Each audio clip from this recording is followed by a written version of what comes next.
12,000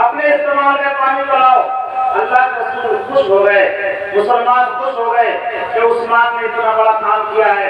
لیکن تاریخوں میں لکھا ہے کہ پھر بھی اس پوائنٹ سے دقت رہی، کیونکہ ایک دن پانی بھرتے تھے مسلمان،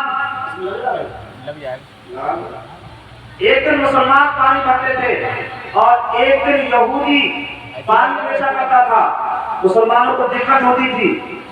ارے ایسے ہی لگ جائے گا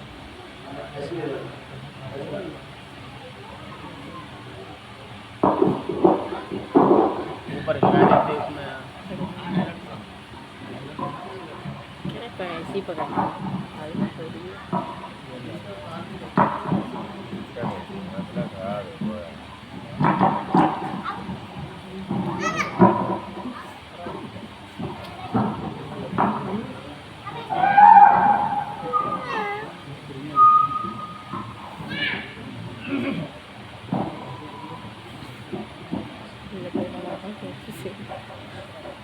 کلمہ شریف پڑھیں، لا الہ الا اللہ محمد رسول اللہ صلی اللہ علیہ وآلہ وسلم۔ درود شریف پڑھ لیجیے صلی اللہ علیہ وآلہ وسلم۔ میں سنا تھا کہ پھر بھی دقت رہی مسلمانوں کو، اور یہودی بھی اس بات سے چڑھتا تھا کہ ایک دن مسلمان پیتے پانی میرا نقصان ہوتا ہے۔ تو حضرت عثمان غنی پھر سے پہنچ گیا اس یہودی کے پاس اور باقی کا حصہ بھی ان کا خرید لیا اور مسلمانوں پر وقف کر دیا۔ تو راوی بیان کرتے ہیں کہ حضرت عثمان غنی کے یہ دو کارنامے جو آپ نے غزوہ تبوک کے موقع پر قربانی پیش ہوئی تھی، اور جو یہ کنواں خرید کر مسلمانوں کو پانی کا دیا تھا، تو حضرت عثمان غنی نے گویا کہ اللہ کی بارگاہ سے جنت کو خریدا ہے۔ اور یہ تو ایک عام راوی کا بیان ہے، خود حضور ارشاد فرماتے تھے ایک موقع سے حضرت عثمان غنی کی طرف اشارہ کر کے ارشاد فرمایا، صحابہ کرام موجود ہیں، جان صاحب موجود ہیں، ارشاد فرمایا کہ لوگوں یہ جو آدمی جا رہا ہے یہ جنتی ہے، یہ جو آدمی جا رہا ہے یہ کون ہے؟ یہ جنتی ہے۔ تو لوگوں نے دیکھا کہ وہ کوئی اور نہیں تھے بلکہ حضرت عثمان غنی تھے۔ اس جماعت میں شامل ہیں حضرت عثمان غنی سورہ مبشرہ میں اللہ کہتے ہیں وہ 10 جن کو جنت کا مزہ ملا، اس مبارک جماعت پہ لاکھوں سلام۔ میرے مصطفیٰ نے جیتے جی جن کو جنت کی خوشخبری دی ہے، اس میں بھی حضرت عثمان غنی شامل ہے۔ فرمایا یہ جو جا رہے ہیں انہیں دیکھ لو یہ کون ہے؟ یہ جنتی ہے۔ جیتے جی حضور بتا رہے ہیں کہ جنتی ہے، تو دیکھا کہ کون ہے؟ تو دیکھا کہ وہ حضرت عثمان غنی ہے۔ سبحان اللہ۔ یہ حضرت عثمان غنی رضی اللہ تعالیٰ عنہ کی شان جو میں نے آپ کے سامنے قرآن و حدیث کی روشنی میں بیان کی ہے۔ اور دیکھیں آپ حضرت عثمان غنی رضی اللہ تعالیٰ عنہ نے تقریباً 12 سال کا بلوغ خلافت کو انجام دیا، لیکن 6 سال حضرت عثمان غنی کے بڑے ہی اچھے گزرے اور بڑا ہی کام ہوا، کوئی شور نہیں، کوئی دقت، کوئی پریشانی نہیں۔ لیکن آخر کے جو 6 سال ہیں اس میں کچھ بلوائیوں نے، کچھ یہودیوں نے، کچھ منافقوں نے مل کے حضرت عثمان غنی کی خلافت میں خلافت کے خلاف ایک علم اٹھا دیا اور مسلمانوں میں آپس میں نفرتیں ڈالنا شروع کر دی۔ یہاں تک کہ وہ وقت بھی آیا کہ حضرت عثمان غنی رضی اللہ تعالیٰ عنہ کو بڑی مشقتیں اور بڑی پریشانیاں اٹھانا پڑی۔ آپ جانتے ہیں کہ حضرت عثمان غنی رضی اللہ تعالیٰ عنہ بڑے متحمل مزاج تھے، بڑی برداشت کرنے والے تھے۔ آپ علم اور بردباری سے کام لیا کرتے تھے۔ آپ اسی طریقے سے آپ نے خلافت کو چلایا بھی تھا، لیکن کچھ نام نہاد مسلمانوں نے بیان کیا جاتا ہے کہ یہودیوں نے مل کے مسلمانوں میں پھوٹ ڈالی، اور ایسی پھوٹ ڈالی کہ ایک وقت وہ آیا کہ حضرت عثمان غنی رضی اللہ تعالیٰ عنہ کو شہید کر دیا گیا۔ اس کا کچھ تاریخی پس منظر میں آپ کے سامنے پیش کروں۔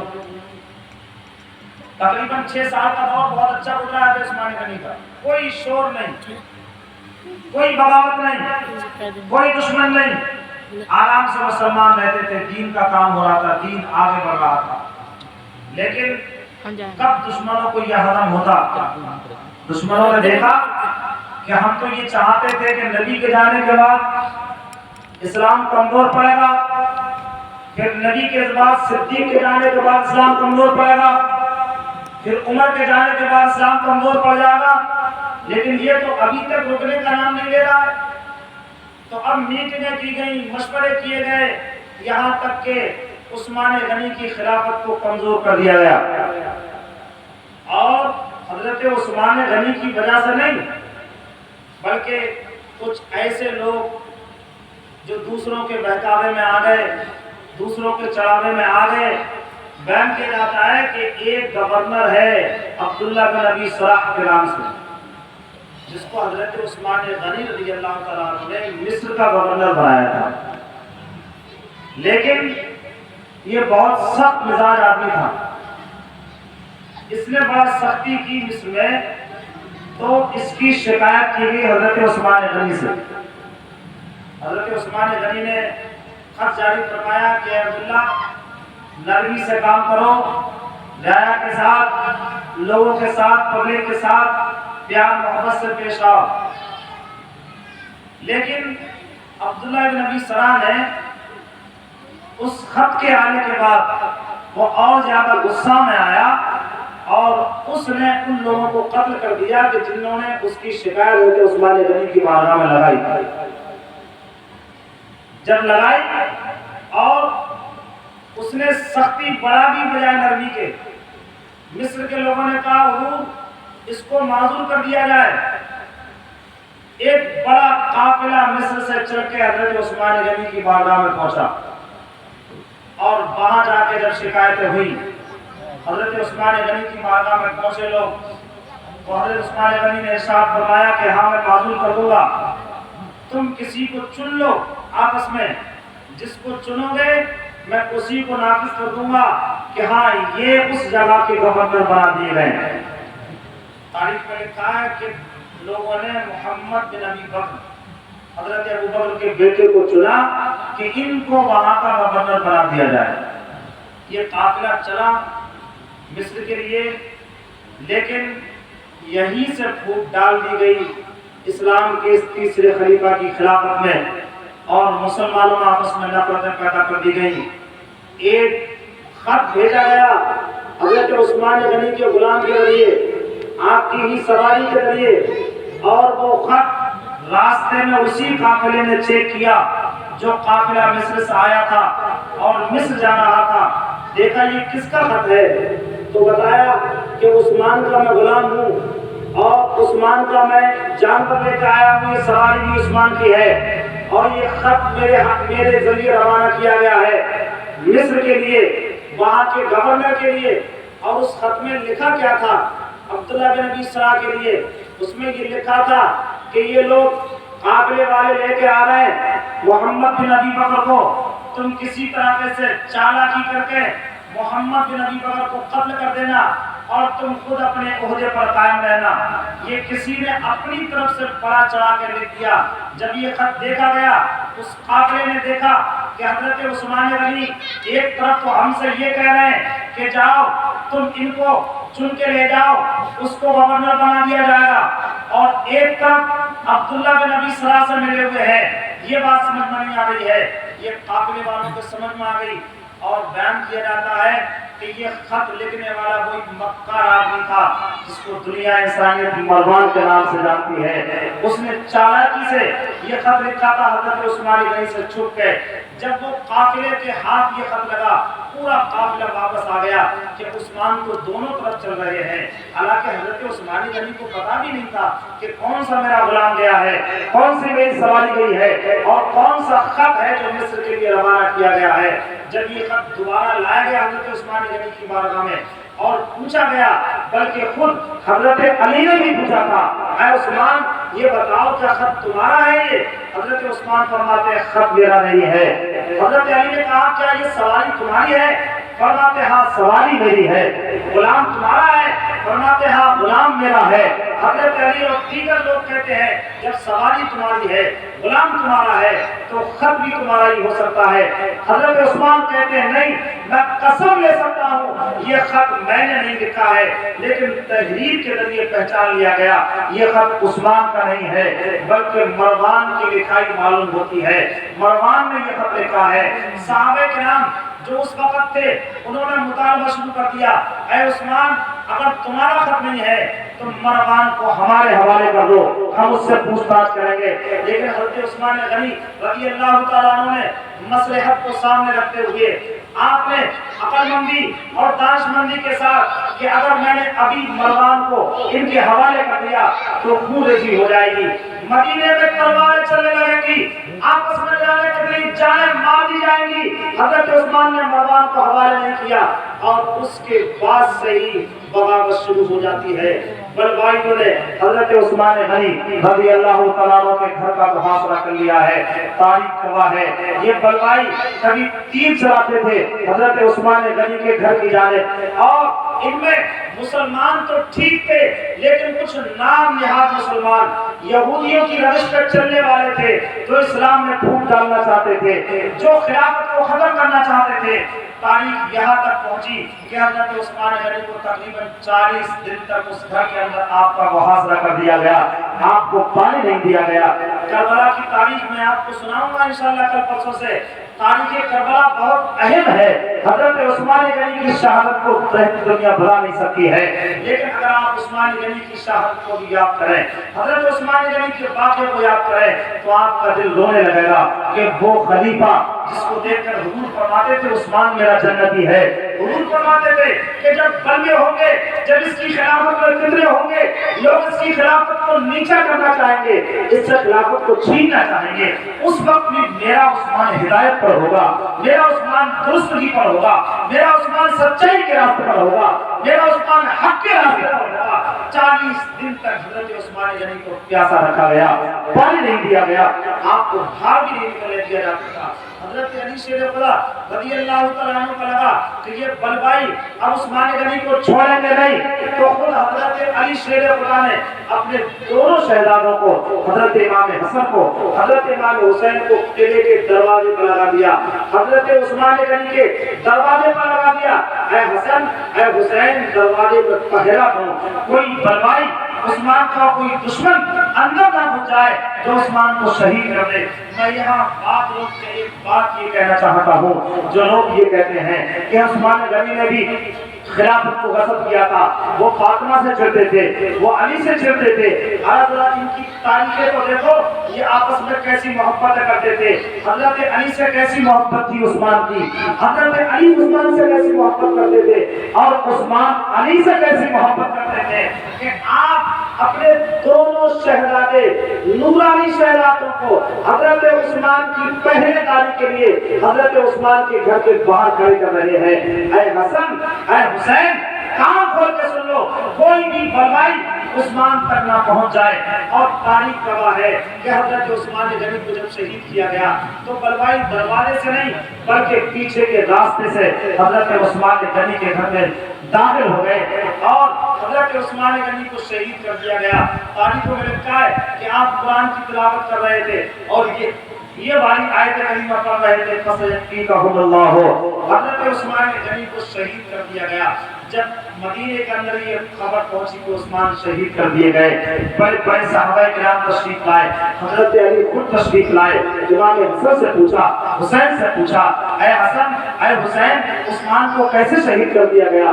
تمہیں تو میں نے دروازے پہ لگایا تھا پہرے داری کے لیے. حضرت حسین فرماتے ہیں ابا جان. حسین عرض کرتے ہیں اے علی مشکل کشا، اس دروازے سے کوئی بلوائی نہیں گھسا ہے، ہمیں دیکھ کر کوئی بھی اندر نہیں گیا ہے، کسی اور راستے سے بلوائی گھر کے اندر گھس گئے اور انہوں نے حضرت عثمان غنی کو شہید کر دیا.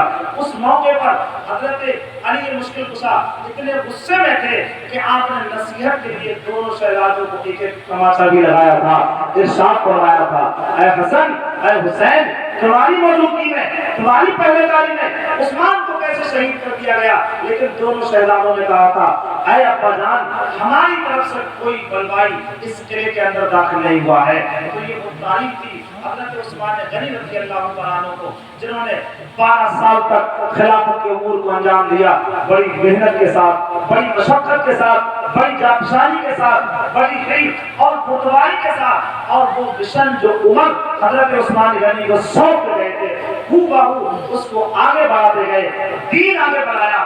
اسی موقع پر جب بلوائی آپ کے قلعے کا محاصرہ کیے ہوئے تھے، آپ امیر آدمی تو تھے، آپ سب جانتے ہیں، ہزاروں کی تعداد میں آپ کے غلام رہا کرتے تھے، بڑے بڑے ماہر تھے، جنگجو تھے۔ سارے غلاموں نے اکٹھا ہو کر کہا تھا اے عثمان اگر آپ اجازت دے دیں تو ہم ان سے جنگ لڑ لیں، ان بلوائیوں کا ہم مقابلہ کر لیں، ان کو ہم چھوڑیں گے نہیں۔ لیکن حضرت عثمان غنی نے ارشاد فرمایا تھا اے لوگوں میرے غلاموں، آج میں نے تم سب کو آزاد کر دیا ہے، لیکن میں یہ نہیں چاہتا ہوں کہ میری وجہ سے مدینے میں خون بہے جائے، میری وجہ سے عورتوں کو بیوہ کر دیا جائے، میری وجہ سے بچوں کو یتیم کر دیا جائے۔ میں اپنی جان دینے کو تیار ہوں، لیکن مدینے میں یہ کبھی برداشت نہیں کر سکتا ہوں کہ میری خاطر خون بہائے جائے۔ اس لیے مجھے اللہ کے رسول کی وہ حدیثیں یاد ہیں، مجھے اللہ کے رسول کی وہ نصیحتیں اور وہ وصیتیں یاد ہیں جب اللہ کے رسول نے ارشاد فرمایا تھا عثمان ایک دور وہ آئے گا جب فتنے ہوں گے، بلوے ہوں گے، اور اس وقت لوگ تمہاری خلافت کی قمیص تم سے اتارنا چاہیں گے، لیکن تم صبر کرنا اور تم اپنی خلافت پر قائم رہنا، تم دین پر قائم رہنا۔ وہ باتیں مجھے نبی کی یاد ہے میرے غلاموں، میں اپنی جان تو دے سکتا ہوں لیکن اپنی خاطر مدینے میں جنگ کرواؤں یہ کبھی نہیں ہو سکتا۔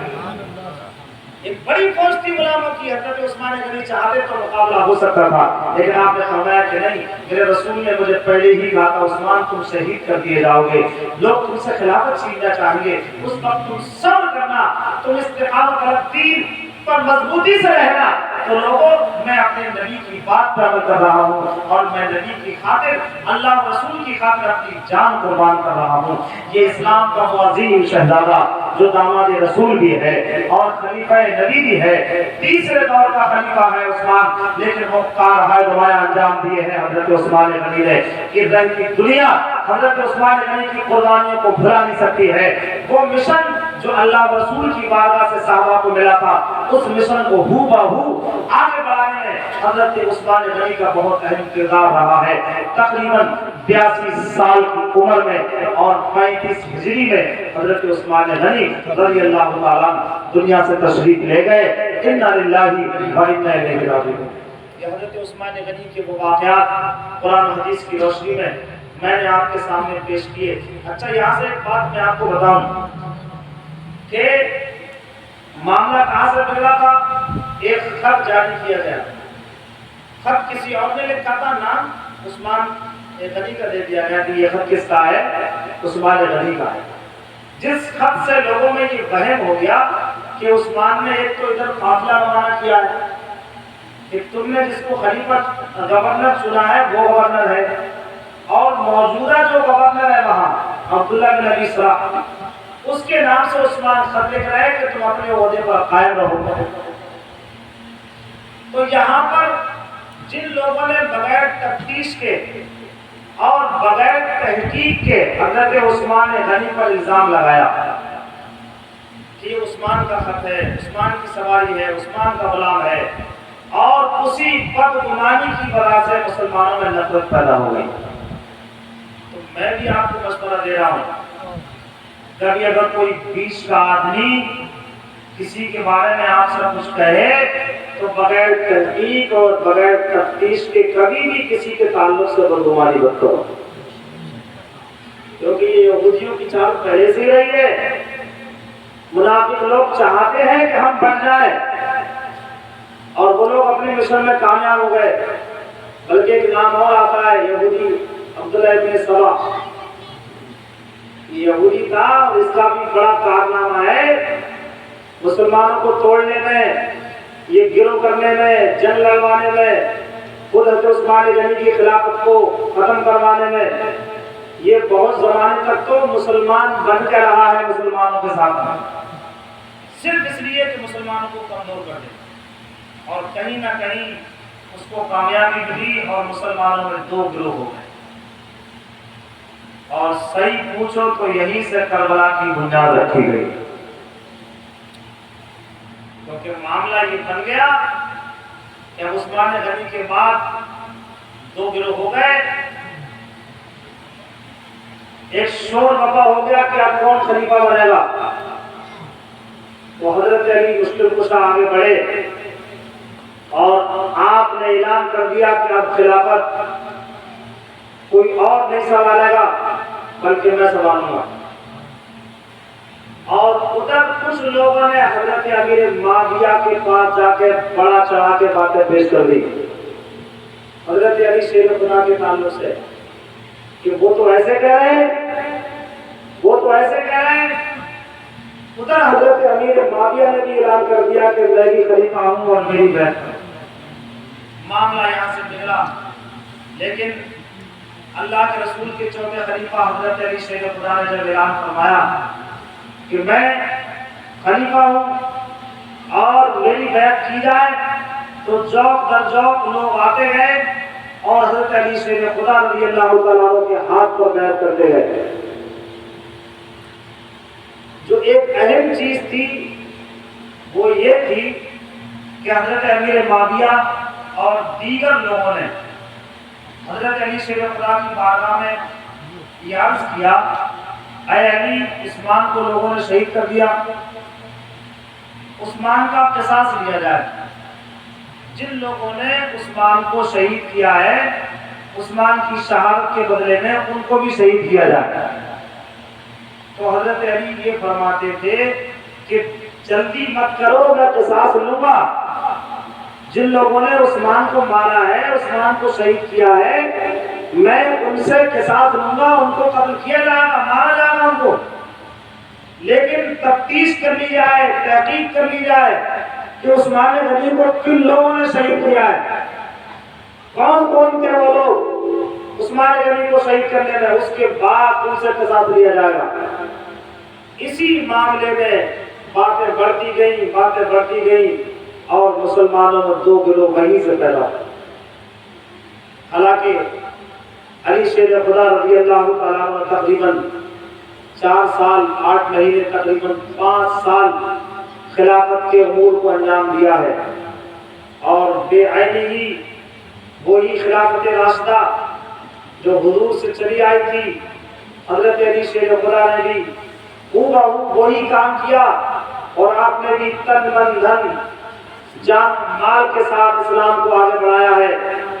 اور کیوں نہ بڑھاتے اسلام کو آگے، کیونکہ نبی کریم سرور کائنات حضرت علی شیر خدا کو یہ نشانیاں دے کے گئے تھے کہ علی، جب میرا صدیق بھی چلا جائے گا، جب میرا عمر بھی چلا جائے گا، جب میرا عثمان بھی چلا جائے گا، مسلمانوں میں ایک شور ہوگا، مسلمانوں میں انتشار ہوگا، ایسے وقت میں اگر اسلام کی باتوں کوئی سنبھالے گا تو کوئی اور نہیں بلکہ علی تم سنبھالو گے۔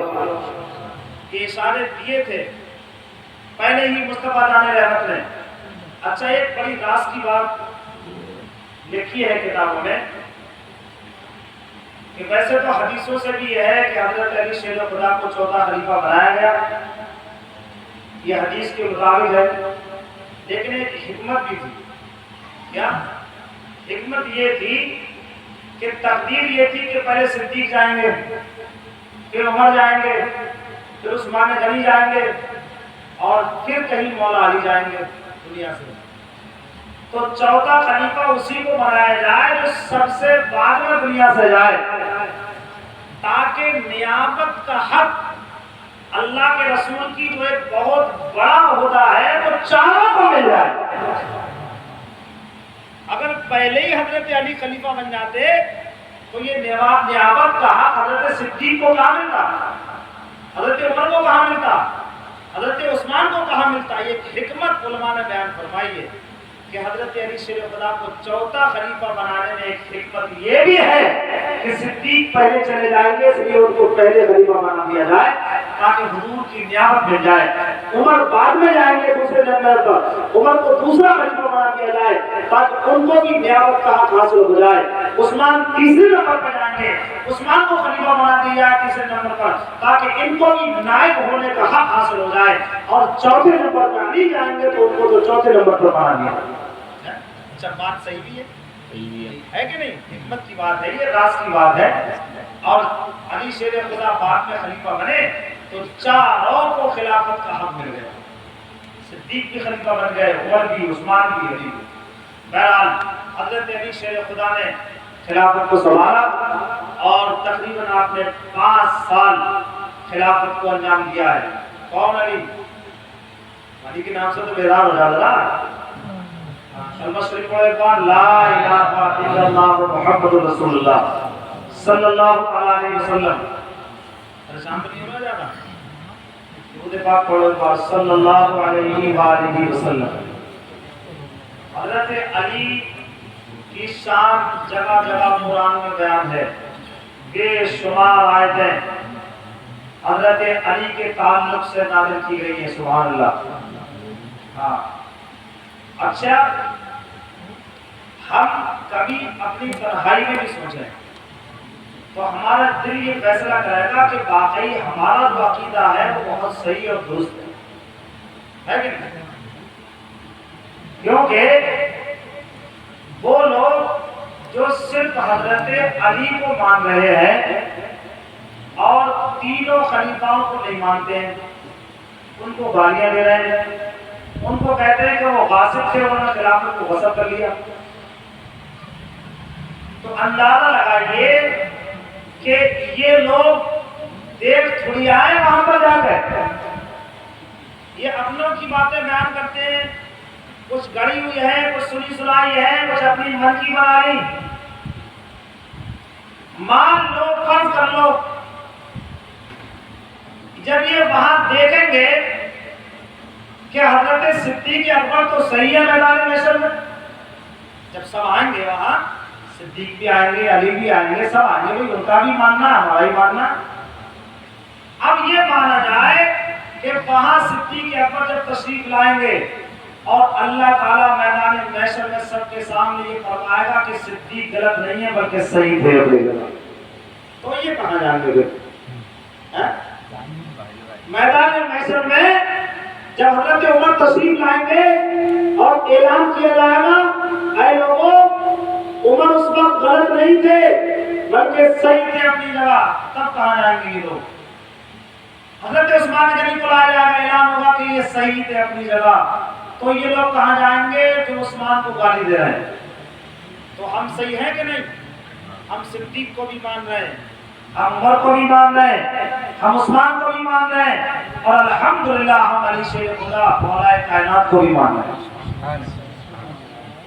اگر کہیں تھوڑی بہت کمی بھی ہوگی نا تو چاروں مل کر پار لگانے کا نہیں ہے انشاءاللہ. ارے انشاءاللہ کہہ دو, انشاءاللہ کہیں کمی ہوگی تو انشاءاللہ یہ دن یاد رہے گا ہمیں بھی. عثمان غنی سن رہے ہوں گے ہماری باتوں کو, ہمارا عقیدہ ہے, ضرور کہیں گے اللہ کی بارگاہ میں, اللہ یہ وہ لوگ ہیں جو کبھی میرا بھی ذکر کر دیا کرتے تھے. بیٹھے ہم لوگ یہاں پر, یہ عثمان غنی کا ذکر کرنا, علی شیر خدا کا ذکر کرنا انشاءاللہ بہت رنگ دکھائے گا ہمیں. بہرحال زیادہ باتیں لمبی ہو رہی ہیں. میں کر رہا تھا تقریباً 5 سال حضرت مولا علی نے حکومت کی ہے, خلافت فرمائی یہاں, اور آپ کی شان میں. اچھا کوئی ہمیں یہ بتاؤ ہم سنی لوگ اہل سنت کیا علی اور علی کے گھر والوں کی شان بیان نہیں کرتے ہیں؟ اب انشاءاللہ 12 تاریخ تک آپ اہل بیت کی شان سنیں گے انشاءاللہ. آج سے شروع ہے معاملہ. تو یہ لوگ ہمیں بتائیں گے کہ حسین سے محبت کرو, یہ بتائیں گے ہمیں علی سے محبت کرو. ارے ہم تو علی سے اور علی کے گھر والوں سے ایسی محبت کرتے ہیں, علی تو بہت اعلیٰ کوالٹی ہے, اعلیٰ. اگر علی کے گھر کا کوئی چھوٹا سا شہزادہ بھی آ جائے تو ہم اپنی جگہ کو چھوڑ کے کھڑے ہو جائیں. ابھی اتنے لوگ بیٹھے ہیں, کوئی سید صاحب آ جائے, کوئی آل رسول آ جائے تو ہم اپنی کرسی چھوڑ کے کھڑے ہو جائیں گے کہ یہ آل رسول ہیں، اولاد رسول ہیں، یہ سید زادے ہیں. تو تم ہمیں سکھا رہے ہو کہ علی کی محبت کیسی ہوتی ہے. علی تو بہت اعلیٰ درجے کا نام ہے. اگر ان کے گھر کا کوئی چھوٹا سا بچہ بھی آ جائے تو اپنی جگہ چھوڑنے کو تیار. تو بے شمار آیتیں حضرت علی شیر خدا کی شان میں نازل ہوئی ہیں. اور حدیثوں کے بارے میں تو یہ ہے کہ راویوں نے بیان کیا ہے کہ جتنی حدیثیں فضائل میں حضرت علی شیر خدا کے تعلق سے ہیں اتنی اور کسی کے تعلق سے نہیں. بے شمار حدیثیں آپ کے فضائل میں بیان کی گئی ہیں. اللہ کے رسول نے موقع کے حساب سے جگہ جگہ حضرت علی شیر خدا کو کبھی کہیں کوئی پیغام سنایا، کبھی کوئی پیغام سنایا. میں چند ایک حدیثیں آپ کی بارگاہ میں پیش کر رہا ہوں اور آپ سنیں اور اپنے ایمان کو تازہ کریں. دیکھیے ایک بات میں اور یہاں پر ذکر کر دوں کہ ہمارا یہ عقیدہ ہے کلی فضیلت، جس کو ہم کہتے ہیں مجموعی فضیلت، حضرت صدیق کو حاصل ہے، پھر حضرت عمر کو، پھر حضرت عثمان غنی کو. لیکن جزوی فضیلت ایسا ہو سکتا ہے کہ حضرت علی کو حاصل ہو اور وہ صدیق کو حاصل نہ ہو. یعنی بعض چیزوں میں بھئی ہمارے گھر میں بھی ہوتا ہے، باپ رہے گا لیکن کچھ اچھائیاں بیٹے کے اندر ایسی ہو جاتی ہیں جو باپ کا نہیں ہوتی ہے. مان لو کسی کا بیٹا عالم بن جائے اور باپ عالم نہیں ہے تو باپ کا مقام اپنی جگہ ہے، لیکن بیٹے کے اندر جو علم ہے یہ خوبی باپ کے اندر نہیں ہے. تو کلی اعتبار سے حضرت صدیق ہی اعلیٰ ہے، حضرت عمر ہی اعلیٰ ہے، حضرت عثمان ہی اعلیٰ ہے. لیکن بہت سی ایسی شان، بہت سی ایسی فضیلتیں اللہ کی بارگاہ سے، رسول پاک کی بارگاہ سے حضرت علی کو ملی ہیں جو ان تینوں کے اندر نہیں ہے. جو بات ہے بیان کی جائے گی تو مانگے دعائیں منبروں سے، اسٹیجوں سے. اللہ کے رسول سرور کائنات صلی اللہ تعالی علیہ وسلم حضرت علی کے تعلق سے ارشاد فرماتے ہیں، وہ حدیث جس کو یہ لوگ اپنی سب سے بڑی دلیل بناتے ہیں، من کنت مولا خالق المولا. ایک ہی رکھ لیے، من کنت مولا خالق المولا. غدیر کے موقع پہ، غدیر خون کے موقع پہ حضور نے حضرت علی کا ہاتھ پکڑ کے حدیث ارشاد فرمائی. اور اس کا پس منظر کیا ہے؟ یہ لوگ صرف اپنے مطلب کی بیان کر دیتے ہیں. پس منظر یہ ہے اس حدیث کا کہ کسی وجہ سے کچھ لوگ حضرت علی کو طعن و تشنیع کر رہے تھے. حضرت علی کے بارے میں طعن و تشنیع، کچھ نازیبا الفاظ کہہ رہے تھے حضرت علی کے تعلق سے جو نہیں کہنا چاہیے تھے. حضور تک جب یہ بات پہنچی اور حضور کو خبر ملی تو حج سے واپسی کے موقع پر آپ نے غدیر خون کے مقام پر حضرت علی کا ہاتھ پکڑا اور تمام جتنے وہاں صحابہ اہل بیت موجود تھے سب کے سامنے کہا تھا، اے لوگوں، جس کا میں مولا ہوں اس کے علی مولا ہے. بلکہ اور آگے کی حدیث یہ ہے، عرض کیا تھا، اللہ تو بھی اس کو دوست رکھ جس کو علی دوست رکھے، اور تو بھی اس سے دشمنی فرما جس سے علی دشمنی فرمائے. اب بڑی قیمتی بات ہے، دیکھو کسی سے لڑنے جھگڑنے کی ضرورت نہیں ہے. کوئی مل جائے تو پیار محبت سے سمجھاؤ، مانے تو ٹھیک ہے، نہ ورنہ ہو جانا اس کا کام ہے. لیکن عقیدے پہ حملہ نہیں ہونا چاہیے. کہیں کو تم پہ حاوی ہو جائے یہ نہیں ہونا چاہیے. کہیں ہمارا ایمان کمزور کر دے، اپنی طرف لے جا ڈھکیل کے، یہ نہیں ہونا چاہیے.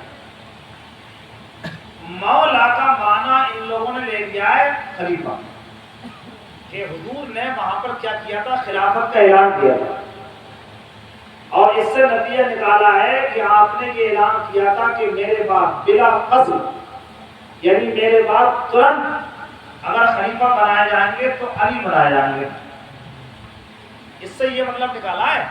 تبھی تو یہ لوگ عید غدیر مناتے ہیں. تو سب سے پہلی بات اس حدیث پہ اگر میں ذکر کروں تو الحمدللہ آپ کی دعاؤں سے بہت دیر تک گفتگو کر سکتا ہوں، لیکن تھوڑی سی باتیں بیان کروں گا.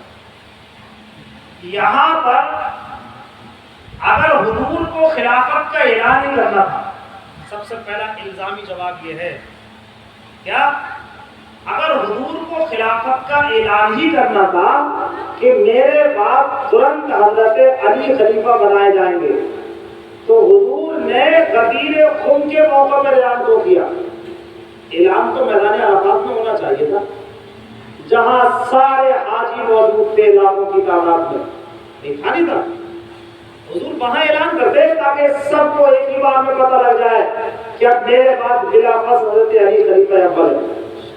لیکن وہاں آپ نے اعلان نہیں کیا. تو وہاں آپ کا ہاتھ پکڑ کے اعلان کرنا، یہاں خلافت کا کوئی مسئلہ ہی نہیں تھا، اور نہ اس لفظ کا یہ معنی ہے کہ خلافت کے معنی میں لے لیا جائے، بلکہ اس کے معنی ہے حضور فرما رہے تھے کہ جس کو علی دوست رکھیں اس کو میں دوست رکھتا ہوں، جس کو میں دوست رکھتا ہوں اس کو علی دوست رکھتے ہیں. اور یہ بھی مراد لے سکتے ہیں کہ جس کا میں مددگار ہوں اس کے علی مددگار ہے. یہ مطلب نہیں ہے کہ خلافت کا اعلان آپ نے کیا. بات سمجھ آ رہی ہے؟ البتہ یہ بھی فضیلت کوئی کم نہیں ہے کہ حضور نے بے شمار صحابہ کے سامنے ہاتھ پکڑ کے حضرت علی شیر خدا کا ارشاد فرمایا تو لوگوں کان کھول کے سن لو، علی سے میں محبت کرتا ہوں، علی مجھ سے محبت کرتے ہیں، اور جس نے علی سے محبت کی اس نے مجھ سے محبت کی، اور جس نے مجھ سے محبت کی گویا کہ وہ اللہ سے محبت کرتا ہے. آپ نے فرمایا جس نے علی سے دشمنی کی تو کان کھول کے سن لو، اس نے مجھ سے دشمنی کی، اور جس نے مجھ سے دشمنی کی اس نے اللہ سے دشمنی کی. یہ فضیلت کون بیان کر رہا ہے؟ حضور بیان کر رہے ہیں. حضرت علی کی شان ہے یہ فضیلت. تو آپ نے یہ اعلان ان لوگوں کے لیے کیا تھا جو لوگ حضرت علی کے تعلق سے غلط بیان کر رہے تھے، تعلق تشمیہ کر رہے تھے، برا بھلا کہہ رہے تھے. آپ نے فیصلہ فرما دیا کہ علی تمہارے الفاظ کے مطابق نہیں ہے، بلکہ علی تو وہ ہے کہ جس کو اللہ نے اور رسول نے مولا بنایا ہے دنیا میں. تم علی کے تعلق سے ایسے کہہ رہے ہو، تم علی کے تعلق سے غلط سلط بیان کر رہے ہو، بلکہ علی کی شان تو یہ ہے. اور بھی اللہ کے رسول سرور کائنات صلی اللہ علیہ وسلم کی بے شمار حدیثیں، اور ایک بہت عظیم فضیلت جو حضرت علی شیر خدا کے حصے میں آئی وہ کسی کے حصے میں نہیں آئی. وہ کون سی ہے؟ وہ یہ ہے کہ آپ نبی پاک کے داماد بنائے گئے، اور داماد بھی کون سی بیٹی آپ کے نکاح میں آئی ہے؟ سیدہ زاہدہ طیبہ طاہرہ جان احمد کی راحت پہ لاکھوں سلام. وہ بیٹی حضرت علی شیر خدا کے نکاح میں آئی ہے کہ جس بیٹی کی خاطر خود حضور کھڑے ہو جایا کرتے. سبحان اللہ. آپ نے یہ حدیث سنی ہوگی کہ حضرت فاطمہ جب کبھی کبھی تشریف لاتی تھی حضور کی بارگاہ میں تو حضور کھڑے ہو جاتے تھے اور اپنی بیٹی کی پیشانی کو بوسے دیا کرتے. بلکہ روایت کیا جاتا ہے کہ حضرت ابو بکر نے بھی، حضرت عمر رضی اللہ تعالیٰ عنہ نے بھی، دیگر صحابہ نے بھی حضور کی بارگاہ میں پیغام بھیجے یا رسول اللہ حضرت فاطمہ کا نکاح ہمارے ساتھ کر دیا جائے. لیکن پیغام آتے تھے حضور منع فرماتے تھے کہ نہیں، حضور منع فرماتے تھے کہ نہیں، حضور منع فرماتے تھے کہ نہیں. اس لیے کہ حضور اللہ کی طرف سے وحی کے انتظام میں تھے کہ جو اللہ میرا حکم فرمائے گا میں اس کے مطابق عمل کروں گا. حضرت علی شیر خدا سے کہا، بلکہ یہ بھی تعریف ہے. سبحان اللہ. دیکھیں کتنی محبت تھی. حضرت عمر علی سے کتنی محبت کرتے تھے، حضرت ابوبکر علی سے کتنی محبت کرتے تھے. ان دونوں نے کہا ہے حضرت علی سے، علی اب تم جاؤ، تم اپنا پیغام حضور کی بارگاہ میں رکھو. حضرت علی نے منع بھی کیا تھا کہ میں کیسے رکھ سکتا ہوں، یہ جرأت میں کیسے کر سکتا ہوں، لیکن آپ چند صحابہ کے مشوروں سے اور اللہ کے حکم کے مطابق حضور کی بارگاہ میں پہنچ گئے. عرض کر دیا یا رسول اللہ میں اس مقصد سے آیا ہوں. آپ نے ارشاد فرمایا علی تم ہی اس مقصد سے نہیں آئے ہو بلکہ تم یہاں تو بعد میں آئے ہو، آسمانوں میں اللہ نے تمہاری اور فاطمہ کا نکاح پہلے ہی کر دیا ہے. سبحان اللہ. کلمہ شریف پڑھ لیں، لا الہ الا اللہ محمد رسول اللہ صلی اللہ تعالی علیہ وسلم. تو یہ حضرت علی کی فضیلت ہے، وہ جو نہ صدیق کو ملی، وہ جو نہ عمر کو ملی. حضرت فاطمہ حضرت علی مشکل کشا کے نکاح میں آئیں اور ایسا نکاح اللہ کی مرضی کے مطابق جبریل وحی لے کے آ گئے. یا رسول اللہ اللہ کی یہ مرضی ہے، خدا یہ چاہتا ہے کہ حضرت فاطمہ کا نکاح حضرت علی کے ساتھ میں کر دیا جائے. تو یہ فضیلت کس کو حاصل ہوئی ہے؟ حضرت علی شیر خدا کو حاصل ہوئی ہے. سبحان اللہ. آپ کا مقام تو ویسے بھی اعلیٰ ہے، آپ کا مقام ویسے بھی بہت اعلیٰ ہے. آپ چوتھے خلیفہ، آپ حضور کے چچا زاد بھائی بھی ہیں، ویسے بھی بہت اعلیٰ مقام. لیکن حضرت فاطمہ آپ کے نکاح میں آئیں، اس سے آپ کے مقام کی اور بلندی حاصل ہوئی، اللہ نے آپ کو اور فضیلت عطا فرمائی. اور سنیں حضرت علی شیر خدا. سبحان اللہ. حضرت علی بھی کسی بھی اعتبار سے کب نظر نہیں آتے ہیں، چاہے آپ کا علم ہو، چاہے آپ کی بہادری ہو. بھائی بہادری کے چرچے تو آپ نے سنے ہی ہے. آج بھی دشمن علی کے نام سے کانپ جاتے ہیں، بلکہ ہم جوش ایمانی کے لیے، اپنے اندر جوش اور طاقت پیدا کرنے کے لیے نعرہ حیدری لگاتے ہیں تاکہ ہمارے دلوں میں جوش آ جائے، ہمارے خونوں میں جوش آ جائے اور ہم یہ ثبوت پیش کرتے ہیں کہ ہم علی شیر خدا کے ماننے والے ہیں. کیسے بہادر تھے حضرت علی شیر خدا. آپ نے خیبر سنا، خیبر کے تعلق سے آپ نے بار بار سنا ہوگا. میں احد کی تھوڑی سی تاریخ آپ کے سامنے پیش کروں. جب احد کی جنگ ہو رہی تھی، جنگ احد، تو آپ نے یہ سنا ہوگا کہ شیطان کی طرف سے یہ افواہ اڑائی گئی تھی کیونکہ وقتی طور پہ بہت سے صحابہ کرام حالات کے حساب سے ادھر ادھر ہو گئے جنگ کے میدان میں. چند لوگ بچے تھے جو حضور کی حفاظت میں تھے اور جو جنگ لڑ رہے تھے. انہی میں حضرت علی شیر خدا ہے. جب یہ افواہ پھیلائی گئی کہ حضور شہید ہو گئے تو خود حضرت علی بیان کرتے ہیں کہ میں پریشان ہوا. کون بیان کر رہے ہیں؟ حضرت علی. فرماتے ہیں جب مجھے یہ خبر ملی کہ نبی شہید ہو گئے تو میں سب سے پہلے ان لوگوں میں گیا جو شہید ہو چکے تھے. میں نے جا کے دیکھا کہ حضور کہاں ہے، لیکن مجھے ان لوگوں میں حضور نظر نہیں آئے. اس کے بعد میں نے زندوں میں نظر لڑائی تو نظر نہیں آئے. تو میں آگے بڑھا تو میں نے دیکھا کہ بھیڑ ہے جو حضور کو گھیرے ہوئے ہے.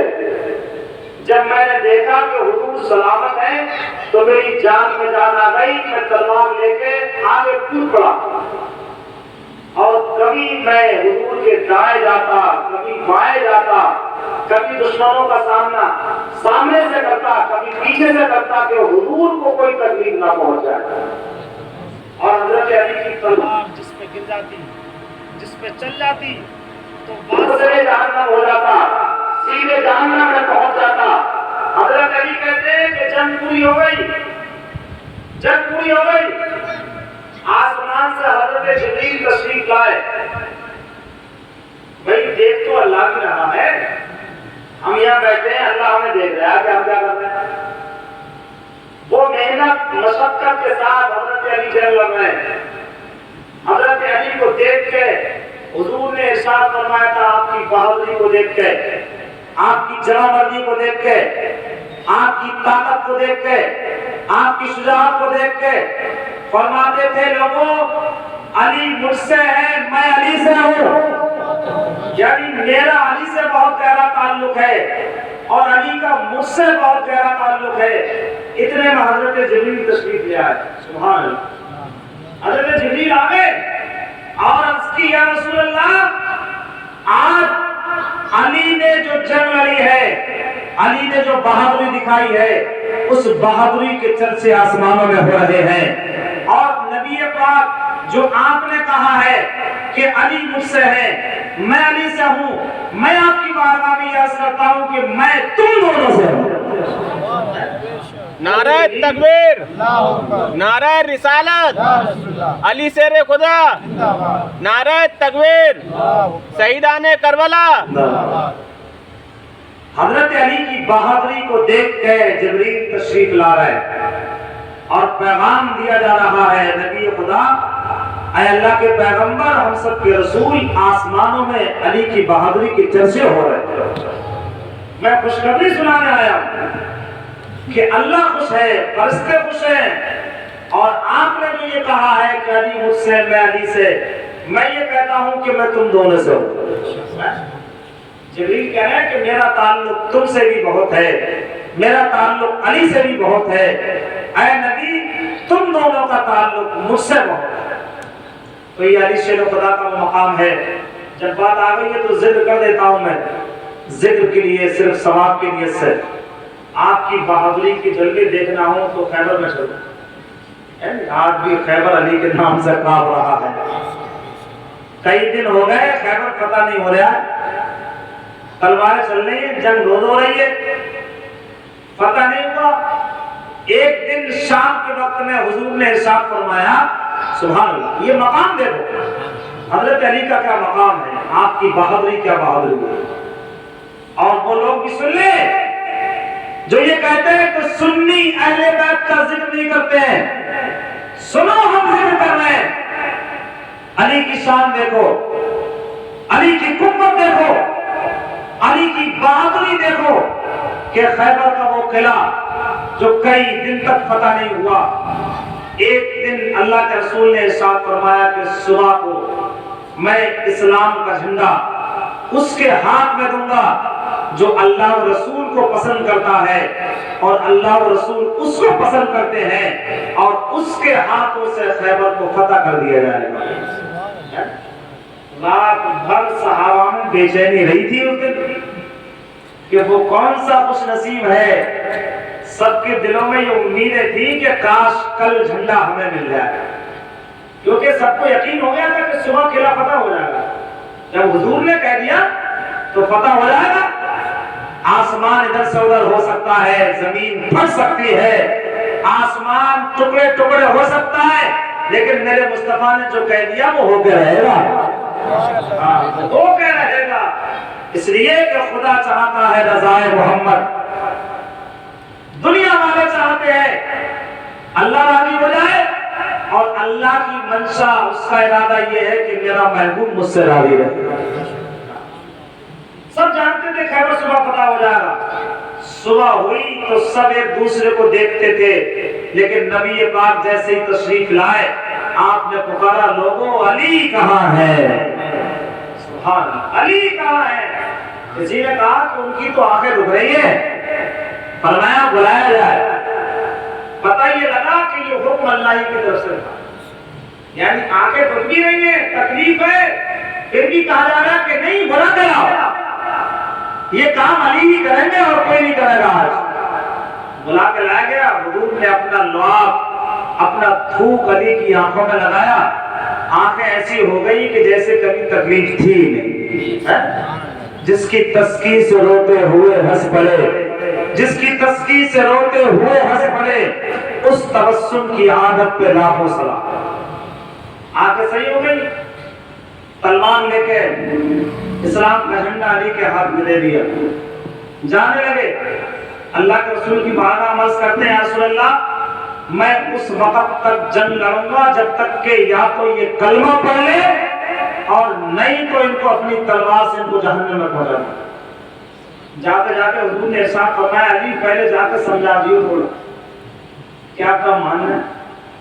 اگر مان گئے تمہاری تبلیغ کے ذریعے تو تمہارے لیے اتنا صدقہ کرنے کا ثواب اس سے زیادہ بہتر ہے کہ تمہاری تبلیغ سے کوئی ایمان لے آئے۔ تلوار لے کے پہنچ گئے علی میدان میں، مرحب، کہیں کہیں مرحب لکھا ہے اس کا نام، بہت بہادر، ہزاروں آدمی سے تنے تنہا لڑ سکتا تھا۔ حضرت علی کو اپنی بہادری سنا رہا تھا خیبر میں کہ میں بہت بہادر ہوں، تلوار چلانا جانتا ہوں، ہتھیار چلانا جانتا ہوں میں۔ حضرت علی نے ارشاد فرمایا تو بھی نہیں جانتا، میری ماں نے میرا نام حیدر رکھا ہے، حیدر، میں پیدائشی شیر ہوں میں۔ اچھا اسی لیے تو جو بہادری علی شیر خدا کے خون میں تھی، یہی تو بہادری کربلا کے میدان میں علی کے لالوں نے دکھائی تھی۔ ننھا سا اصغر ہے لیکن 6 مہینے کے اصغر نے بھی کربلا کو ہلا کے رکھ دیا تھا۔ اے کربلا والوں، میں اپنی شہادت سے تمہیں گواہ بنا رہا ہوں، جس طریقے سے میری شہادت گواہ بن جائے کہ میری رگوں میں بھی خون کوئی عام خون نہیں ہے بلکہ حیدر کرار کا خون، اسی شیر کا خون ہے میری رگوں میں بھی، تاکہ میرا خون بھی شہادت میں شامل ہو۔ اپنی بہادری کے چرچے سنا رہا تھا کون؟ مرحب۔ تاریخوں میں ہے کہ ایک ہی تلوار، ایک ہی بار تھا ذوالفقار حیدری کا، اس کی خود کو چیرتے ہوئے، اس کے جسم کو چیرتے ہوئے زمین میں دھس گئی تھی تلوار، اور ایک ہی میں جہنم میں پہنچا دیا۔ شور بپا ہو گیا، تھوڑی دیر میں دیکھتے کیا ہے کہ خیبر کے قلعے کا جو دروازہ تھا، حضرت علی شیر خدا نے اپنی طاقت سے اس کو اکھاڑ لیا۔ سبحان اللہ، کیسی طاقت ہوگی حضرت علی کی، کیسی قوت ہوگی حضرت علی کی، کیسی بہادری ہوگی حضرت علی کی کہ خیبر کے دروازے کو کھیل لیا میں۔ اور صرف وہ کیا نہیں تھا بلکہ لکھا ہے تاریخوں میں کہ آپ نے اس کو اپنی ڈھال بنا لیا تلوار کے بار روکنے کے لیے۔ خیبر کا قلعہ فتح ہو گیا۔ بعض صحابہ نے کہا ہے کہ خیبر کے جس دروازے کو حضرت علی شیر خدا نے اکھاڑا تھا اور اس کو اپنا ڈھال بنایا تھا، ہم نے 40 لوگوں نے مل کے اس کو اٹھایا، تب بھی وہ اٹھ نہیں سکتا تھا۔ یہ علی کی شان ہے، یہ علی کی بہادری ہے، یہ علی کی وہ طاقت تھی جو اللہ نے علی کو عطا فرمائی تھی۔ اس لیے تو ہم کہتے ہیں کہ علی اس بہادر کا نام ہے، جب خیبر میں پہنچا ہے تو دشمنوں کے چھکے چھڑائے ہیں۔ علی اس بہادر کا نام ہے، جب بدر میں پہنچا ہے تو دشمنوں کے چھکے چھڑائے ہیں۔ علی اس بہادر کا نام ہے، جب احد کی تاریخ میں پہنچا ہے تو دشمنوں کے چھکے چھڑائے ہیں۔ اور آج بھی علی اس بہادر کا نام ہے جو جانتے ہیں وہ علی کے نام سے کب کب آؤ گے۔ ابھی کچھ دن پہلے لائے تھے کچھ لوگ، اب نام نہیں لوں گا حالات کے پیش نظر، بلی کا نام دیا تھا علی کے مقابلے میں۔ ارے یہ بلی کو لے کر آ رہے ہو اپنے، کہاں علی مشکل کشا، دنیا کی مشکلیں حل کرنے والا، وہ اگر اشارہ کر دے اس کی مرضی ہو، اس کی مرضی ہو اور نماز پڑھنا چاہے عصر کے وقت میں تو سورج اس کے لیے واپس کر دیا جاتا ہے۔ تم اپنے بلی کو لے کر آ رہے علی کے مقابلے میں۔ وہ علی ہے کہ جس کی مرضی چاہے کہ میں عصر کی نماز عصر کے وقت میں ہی پڑھوں گا تو اشارہ کر دے مصطفیٰ اے سورج آ جا، میرے علی نے نماز نہیں پڑھی ہے، اس کو عصر کی نماز پڑھوا دے۔ سورج الٹے پاؤں پلٹے، چاند اشارے سے ہو چاک، اندھے نجدی دیکھ لے قدرت رسول اللہ۔ یہ علی کی بہادری ہے، یہ حضرت علی کی شجاعت ہے، یہ حضرت علی کی شان ہے کہ آپ جدھر نکل گئے ہیں آپ نے اپنی بہادری کے ذریعے، آپ نے اپنے علم کے ذریعے، آپ نے اپنے دانشمندی کے ذریعے اسی خلافت کو آگے بڑھایا جو اللہ کے رسول کی بارگاہ سے حضرت علی تک پہنچی تھی۔ آخر میں چند باتیں اور پیش کر دوں۔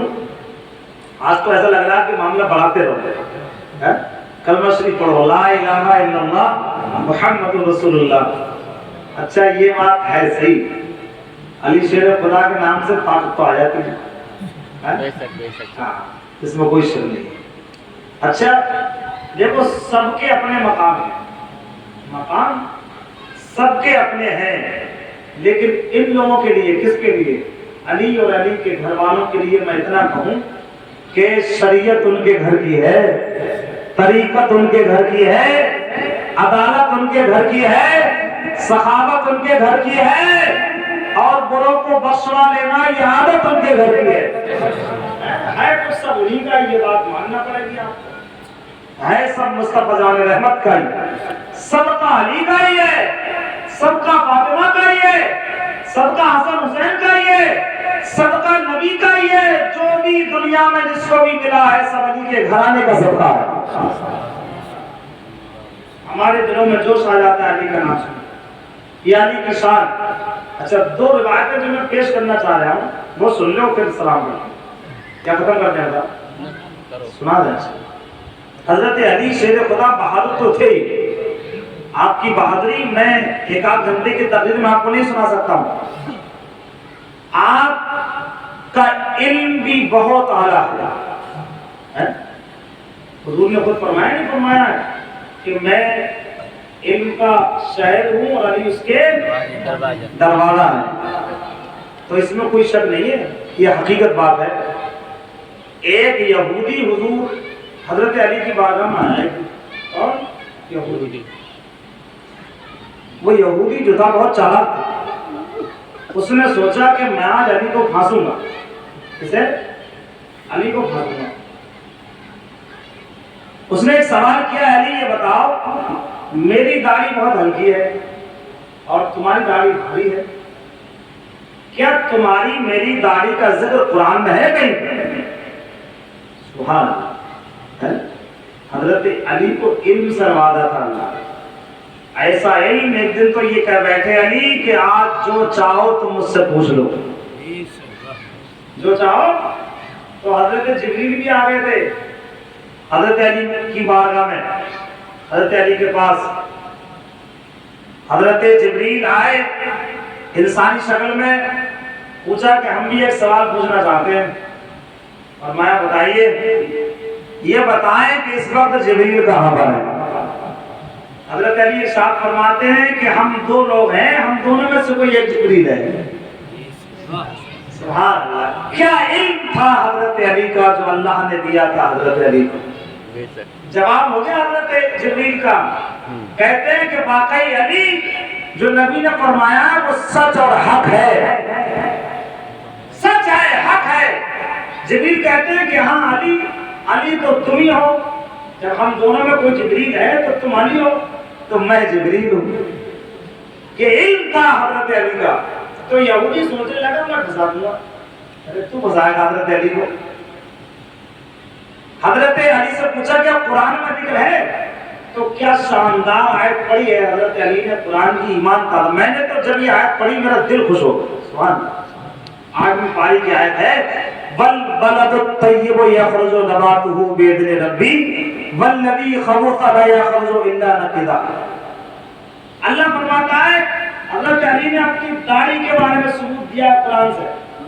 اللہ فرماتا ہے کہ سن, اللہ فرماتا ہے کہ وہ پاکیزہ زمین, پاکیزہ زمین اللہ تعالیٰ اپنے حکم سے اس میں خوب اگاتا ہے, اور جو ناپاک زمین ہے, خبیث زمین ہے, اس میں تو تھوڑا ہی بہت اگتا ہے.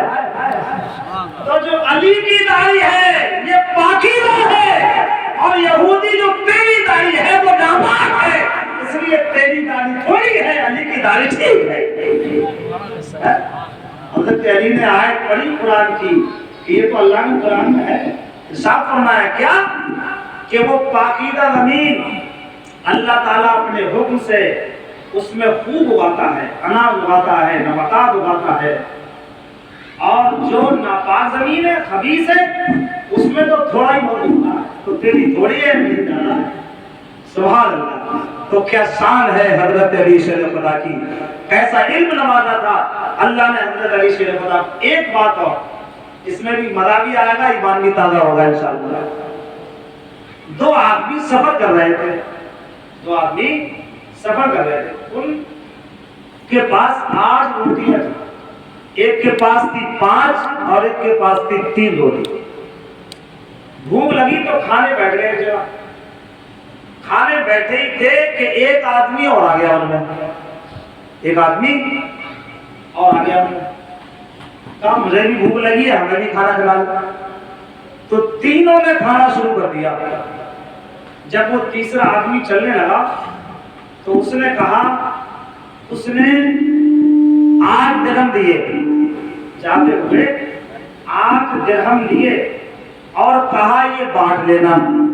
چلا گیا، وہ چلا گیا۔ جانے کے بعد اب ان آپس میں بحث ہونے لگی ان دونوں میں۔ ایک نے کہا کہ میرے 5 روٹی تھی تو 5 میرے ہوئے، دوسرا بولا میری 3 تھی تو میرے، دوسرا بولا تیری، اس نے کہا جس کی 5 تھی، بولا میری 5 تھی تو میرے 5 ہوئے، تیری 3 تھی تیرے 3 ہوئے، تیرے 3 درہم ہے تو 3 درہم لے لے۔ اس نے کہا نہیں، ارے ایک جگہ روک دو، آپ جیسا بھی بولے، بات ختم کرنا ہے۔ ایسے رہن دو، پیچھے مت بیٹھو۔ کلمہ شریف پڑھ لو، لا الہ الا اللہ محمد رسول اللہ صلی اللہ تعالی علیہ وآلہ وسلم۔ جب وہ چلا گیا تیسرا آدمی تو دونوں میں بحث ہونے لگی۔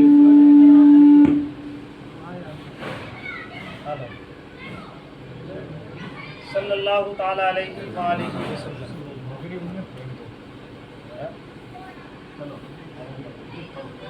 دونوں میں آپس میں بحث ہونے لگی۔ ایک بولا کہ میرے 5 تھی تو 5 میرے ہوئے، تیری 3 تھی 3 تیرے ہوئے۔ لیکن جو 3 والا تھا وہ ماننے کو تیار نہیں ہوا، بولے نہیں سب نے مل کے کھائیں گے تو آدھے آدھے ہوں گے، آدھے آدھے ہوں گے، 4 تو لے 4 میں لوں گا۔ لیکن ماننے کو تیار نہیں ہوا۔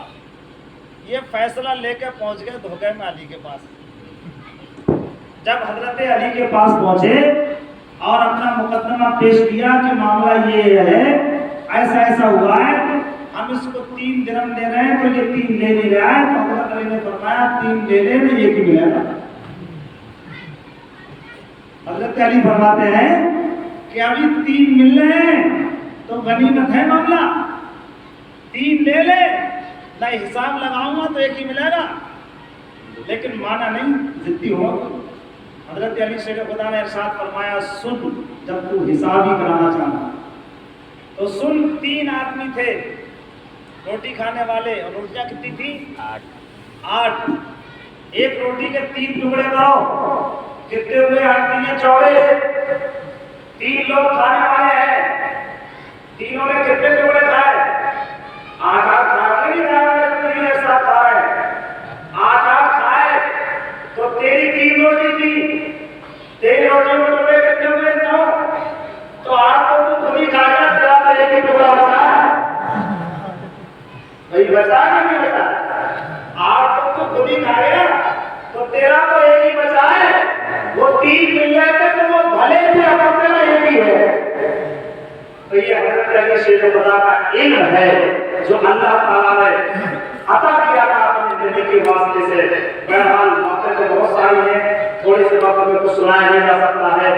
آخر میں میں چلتا ہوں میں آپ کو علی شیر خدا نبی پاک کے داماد، وہ 14 خلیفہ، اسلام کا عظیم شہنشاہ، وہ عظیم شہزادہ جس کے نام سے آج بھی ایوان بابل میں زلزلہ آ رہا ہے، دشمن کاٹتے ہیں۔ ان کو بھی آخر میں ایک وقت ابن ملجم کے نام، ابن ملجم نے، جس کا نام ابن ملجم تھا، اس نے حضرت علی کو شہید کر دیا۔ ایسا بات کیا کہ آپ بھی شہید ہو گئے۔ کئی دن تک شاہ بستر پر آپ علی رہے، اور 21ویں رمضان کو بعد میں کہا ہے کہ 70ویں رمضان کو آپ کا حملہ ہوا تھا، تو 19ویں رمضان کو آپ کا وصال ہوا۔ بات جگہ ہے 19ویں کو حملہ ہوا تھا تو 21ویں رمضان کو آپ نے شہادت فرمائی، اور جیسے آپ کا حملہ ہوا تھا اس ابن ملجم نے حملہ کیا تھا تو آپ نے کہا تھا لوگوں اللہ کی قسم، کعبہ کے رب کی قسم، میں کامیاب ہو گیا، مجھے کامیابی مل گئی۔ جو مشن مجھے رسول سے ملا تھا، جو امت سے ملا تھا، جو عثمان سے ملا تھا، جس دین کی ذمہ داری میرے کاموں میں آئی تھی، جو نبوت کا